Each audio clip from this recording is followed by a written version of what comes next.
On this edition of Oxford News This Week, some of the things we'll be following: making it count, a hockey player headed to the big league, and history in the making. That and more on this edition of Oxford News This Week.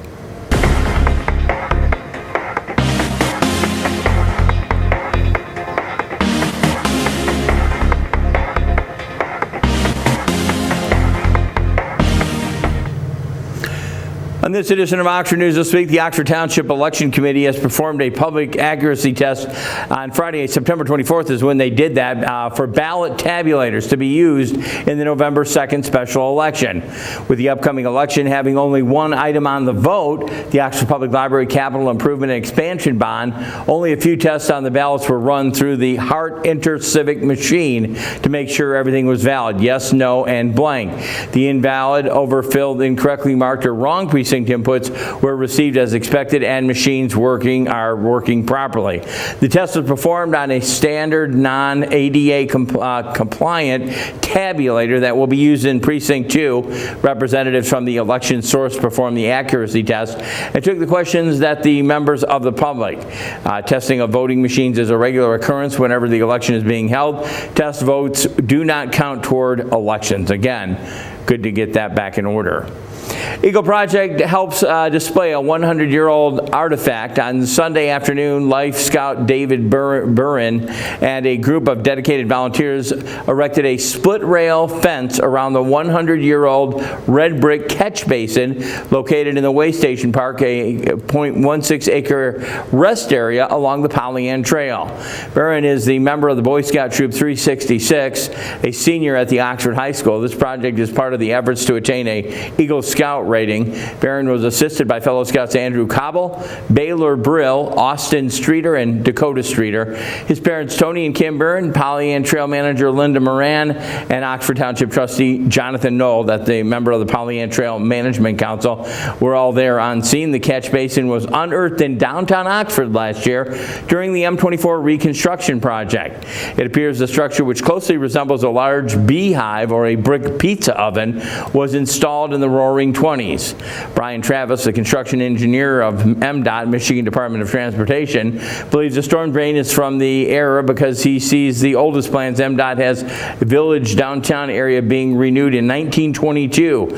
After it was discovered, Knoll spearheaded the effort to preserve the unique piece of antique infrastructure. Knoll, working closely with the trail management, told Moran, Oxford Township Clerk, and PATMC Chairman Curtis Wright, Oxford Village DPW Superintendent Don Brantley, and Dan's Excavating, the company that rebuilt M24. Thanks to the aforementioned folks for helping out in this cause. The catch basin was carefully moved from M24 to the Way Station Park, part of the Pollyant Trail. The small park is located in Oxford Village on Powell Street, just west of Division Street, and the east of Lauk Street.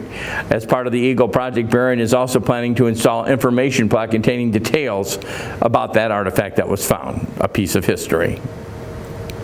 That was some truly tasty za. Earlier in Oxford Township, ordered lunch from Sick Pizza Company, located on 33 North Washington Street in downtown Oxford. 3 large hand-tossed pies and an antipasta salad really hit the spot for a dreary day. They are making mention of this new company. Again, Sick Pizza. Everything fantastically fresh, perfectly prepared, and downright delicious. Sick Pizza owner Scott Taylor is doing a bang-up job. Kudos to the Scott. Special thanks to the Township Supervisor Jack Curtis for buying lunch for everybody in the office and patronizing the Oxford Eatery. You won't be disappointed if you need a pizza for the office if you contact Sick Pizza Company. Lakeville Cemetery will have a columbarium filing cabinet style mausoleum, 480 niches of storing funeral urns. The Addison Township Board approved a quote of 5 columbarium, I hope I'm saying that correctly, units, a total of well over $166,000 from Sunset Memorial and Stone Company based in Calgary, Canada. The company installed a similar setup at the Lakeville Cemetery in Independence Township. Each columbarium is is double-sided with 48 inches on each side. The niches are 16 inches deep, which allows 2 urns to be stored in each of the slots. Each niche comes with its own security door and key and will be installed behind the flagpoles next to the gazebo at Lakeville Cemetery. Sticker shock comes to mention when you hear the price of being well over $166,000, and then it will be reimbursed. This is according to Township Clerk Pauline Bennett. She assured the community who organized the project, once the township makes the money back, funds from selling the niches will go toward maintaining the cemetery. Township Supervisor Bruce Pearson said it will extend the life of the cemetery by saving space, as other towns have done the same thing. Again, the price for the niche will be comparable to traditional grave sites. Currently, the township only charges $100 for a plot, a cemetery, which is very reasonable for our residents, according to Pearson. He also went on to say if you bring in all the fees with the funeral, the dig, the grave site, and everything like that, it goes to about $1,000. So these items would be passed on according to the PEA group. Will provide engineering services for the project, which must go through a site plan approval and the Planning Commission. A conceptual plan shows the room of future development to add more of these so-called structures next to the flagpoles where they will be set up. The Northeast Historical Society, Oakland Historical Society, celebrated the grand reopening in downtown Oxford, the museum, this past Sunday. Society President Brian Cloutier said his opening remarks, "It has been a long time. It's been a long journey to get where we are in the terms of transformation, and that has taken place behind the scenes." The Historical Society made several upgrades, renovations to the museum over the summer, hiring National Restoration to reseal both the interior and exterior walls. The board turned their attention to the other renovations. Painters did come in, and of course they repainted all of the walls on the lower level and upper level of the building. The attention to detail was taken in restoring the interior was present when replacing the windows to more of an era-appropriate style. The new windows have an ultraviolet light blocking film to keep the artifacts from receiving any UV damage, and special blinds to provide further protection are there as well. Awnings will be removed and to better resemble the bank's historical look through the grand reopening of this invite only. The museum is open though Monday, open 1 to 4 p.m. on Thursdays and Saturdays. During downtown events, visitors can see new exhibits on the 1896 Great Cyclone, which is currently being exhibited there. Again, you might want to check that out. Artifacts of the days past of Northeast Oakland County. Once a great tour to maybe take the young kids to show them what it was like in the past. Classmates and clients of the K-9 Academy Great Dog Program took to the Pollyant Trail the other evening for an enhanced training experience. Great Dogs in Action outings are offered to advanced students and their dogs to attend group outings where they train public settings. Lisa Farland, owner of K-9 Academy, said at around 6:30 p.m. on the 28th of September, the clients and candidates met up at the Frosty Boy before trekking up the trail itself. From there, Farland led the class through several demonstrations regarding how to handle dogs when someone approaches them or when they approach someone after going through several scenarios. The class went southbound along the trail to put their lessons to the test. Along with the outings in the Oxford, Great Dogs in Action outings take place all throughout Oakland County. Other locations include downtown Rochester, Paint Creek Trail, Canterbury Village. Outings are held year-round and happen around once or twice a week, according to Farland. A pile of leaves, a flock of butterflies, and a field of stars all twirl steadily, silent in the garden. Welcome to the Dances with Wind studio, where Peter Grizz displays 40 or so of his unique kinetic sculptures at his home in Northeast Oxford Township. His whirl of gigs have been exhibited all over the world in Michigan. His work can be seen on Dow Gardens, Baker College, and Black Star Farms. Richard Branson even commissioned one. Mostly they're decorative for private residents. A copper aloe pineapple is his most popular design. His kinetic piece were most popular, so he stuck with those. After doing some art shows, a gallery was opened on Main Street Gallery in Leland. Prices range from $700 to thousands of dollars on how big of the item that you're looking for. The pineapple is $1,800. He donated a couple to the auction at the Ronald McDonald House, where they raised well over $18,000. Other designs include weather vanes, a carousel carousel, a fish, a floral, and abstract concepts. Folks can see more of his sculptures in motion and make unique purchases at, this is a website, danceswithwindinc.com. That's Dances with Wind Inc., all one word, .com. Check it out. That's going to wrap it here for the news. We'll be back. We'll have Dave Kenny in with Auto Talk. He'll have Science in the News, and I'll be back in just a little bit as I will have sports, Oxford Sports. We'll be right back.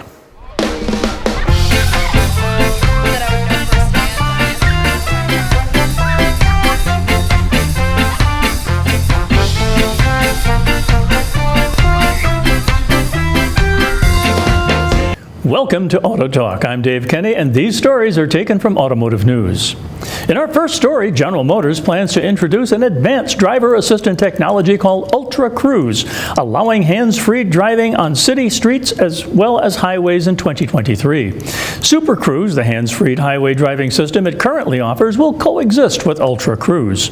Super Cruise will be available on more mainstream vehicles, while Ultra Cruise's broader coverage will be available on premium nameplates, GM said on October 6th. The Ultra Cruise announcement comes as part of a day of presentations to investors during which GM is laying out a goal of doubling its annual revenue by the end of the decade as it aspires to an all-electric light vehicle portfolio by 2035.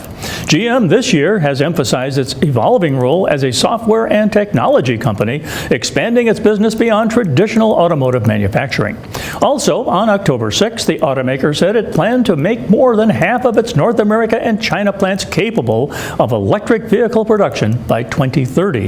GM has said it plans to invest $35 billion in electric and autonomous vehicle development and offer 30 new EVs globally through 2025, with 2/3 of those available in North America.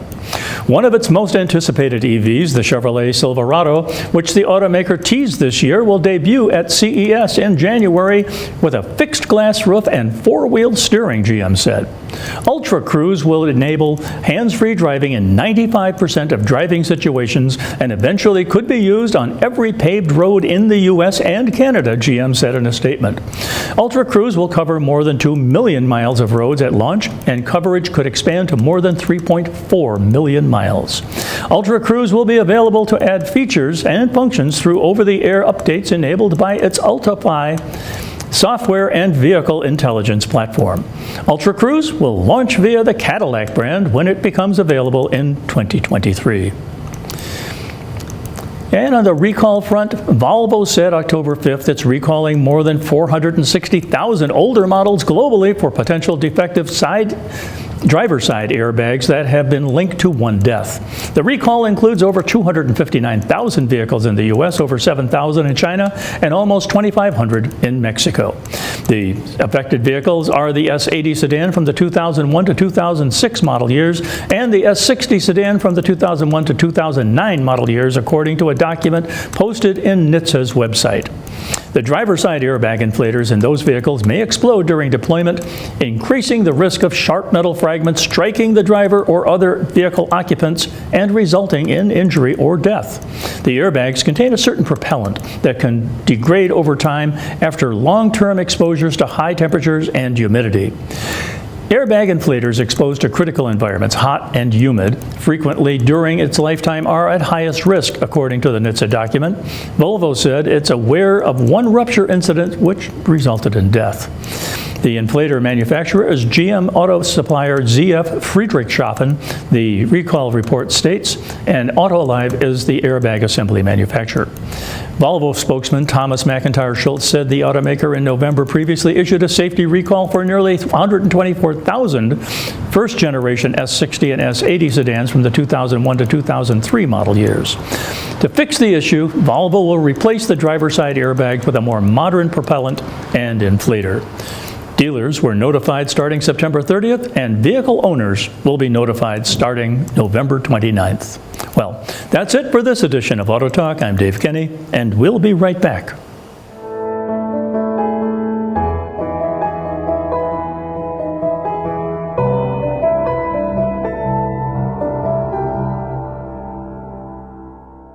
Welcome Welcome back to Oxford News this week. Time for sports. The Oxford varsity Wildcats kept their winning streak alive the week before. 49-42 over Southfield Arts Tech. We mentioned that last week.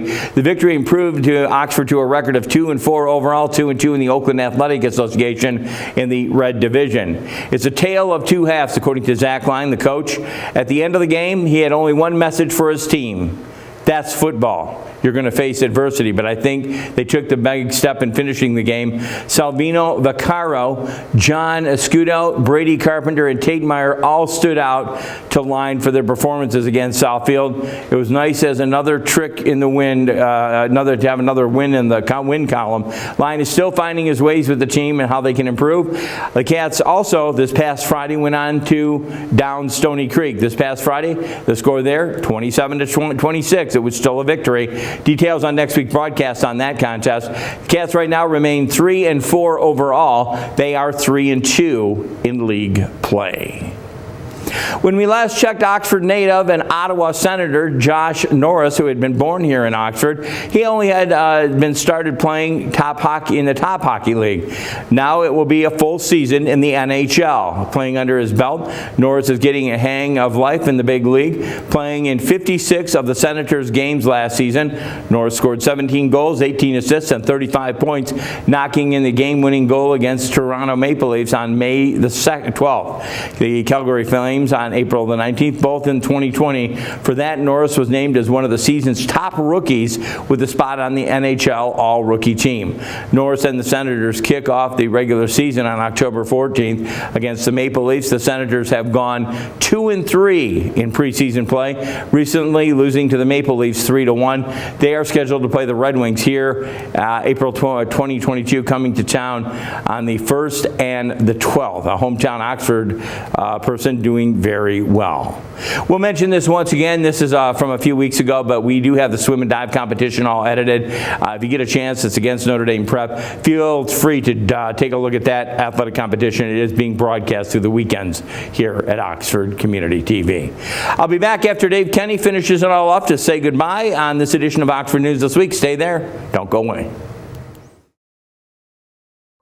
Every year, distracted drivers are responsible for nearly 2.5 million car crashes. The National Safety Council reports cell phone use while driving leads to 1.6 million crashes. The NSC reports 1 out of every 4 car accidents in the United States is caused by texting and driving. Texting or reading text takes your eyes off the road for at least 5 seconds. How you doing, man? So if you were traveling at 55 miles per hour, you're essentially driving the length of an entire football field blindfolded. Once a driver has been distracted, it takes only 3 seconds for a car crash to occur.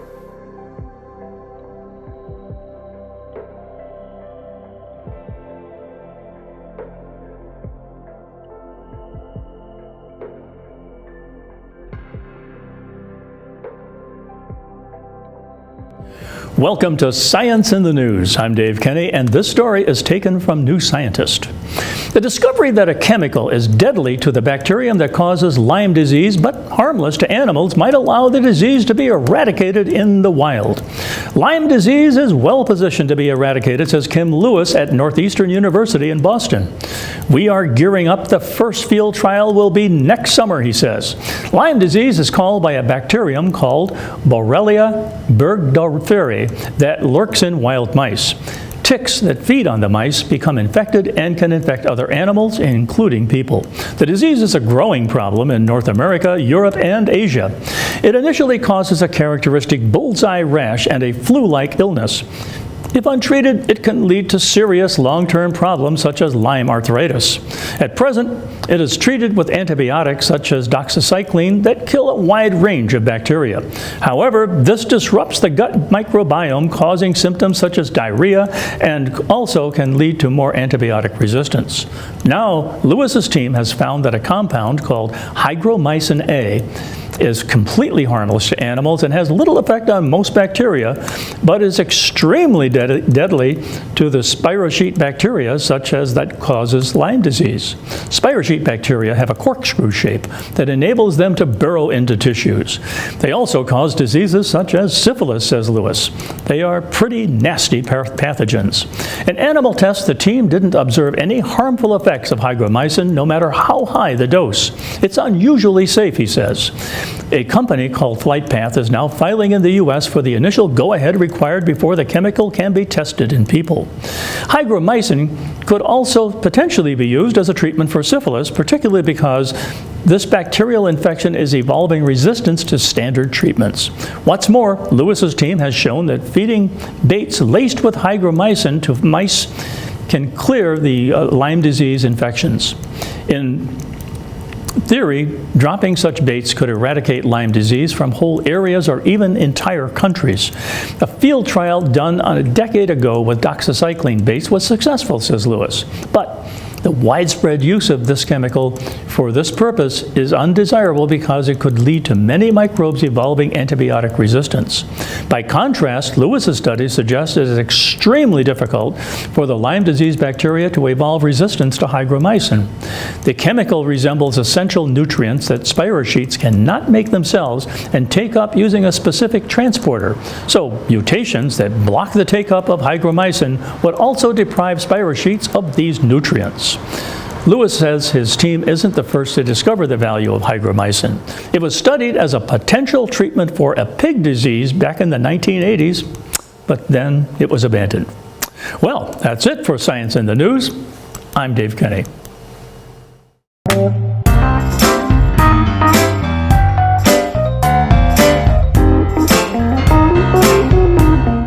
Catch us anytime on YouTube. Go to Oxford Community Television YouTube.